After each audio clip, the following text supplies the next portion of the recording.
Question number 3, Manasarovar অবশিষ্ট A Karakoram পর্বতশ্রেণীতে, B Pir Panjal পর্বতশ্রেণীতে, সি কৈলাস পর্বতশ্রেণীতে, ডি মহাভারত পর্বতশ্রেণীতে। অ্যান্সার কৈলাস পর্বতশ্রেণীতে। এবার আমরা কিছু হ্রদের প্রকৃতি অবস্থান সম্পর্কে জানব। হ্রদের নাম, প্রকৃতি, অবস্থান।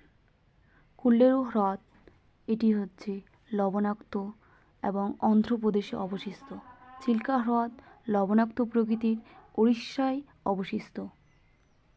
সম্বর হ্রদ লবণাক্ত প্রকৃতির, রাজস্থানে অবস্থিত। ভেম্বানাদ লবণাক্ত প্রকৃতির, কেরালায় অবস্থিত। পুলিকট লবণাক্ত প্রকৃতির, অন্ধ্রপ্রদেশ ও তামিলনাড়ুর সীমান্তে অবস্থিত।